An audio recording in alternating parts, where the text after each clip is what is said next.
મારું નામ હિરેનભાઈ વીરાભાઈ બાંભણિયા, તાલુકા ભારતીય જનતા પાર્ટી, ઉના તાલુકા ભારતીય જનતા પાર્ટીના પ્રમુખ. આજે ધારાસભ્ય રોડનું ખાતમુહૂર્ત કર્યું છે, શું કહેશો?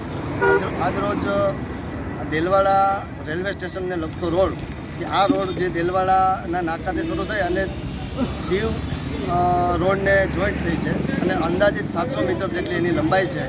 આ રોડને ડામરથી મઢવા માટે ઉના તાલુકાના ઉના વિધાનસભાના ધારાસભ્ય શ્રી માનની કાળુભાઈ રાઠોડના હસ્તે આ રોડનું ખાતમુહૂર્ત કરવામાં આવ્યું છે અને 24 લાખ રૂપિયાના ખર્ચે આ સમગ્ર રોડનું કામ પેવરિંગ કરવામાં આવશે.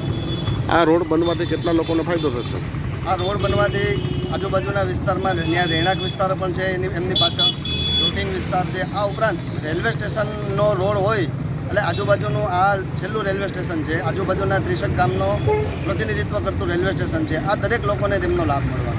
આવા અનેક કામ ધારાસભ્યશ્રીઓ આપ્યા છે દેલવાડામાં, શું કહેશો? વિકાસને વરેલા અને વિકાસની રાહ ઉપર ચાલનારા કાળુભાઈ રાઠોડ અવિરત ચિંતા કરતા હોય છે. એમના પોતાના વિસ્તારમાં વિકાસના કામોને ગતિશીલતા મળે એમના માટે અવારનવાર જે વિસ્તારમાં જ્યાં જરૂરિયાત પડતી હોય ત્યાં પોતાની રીતે અને લોકોને સાથે રાખી અને રજૂઆત કરતા હોય છે અને કામ પણ મંજૂર કરાવીને લાવે છે અને ઉના વિધાનસભામાં અવિરતપણે વિકાસની ગાથા વહી રહી છે.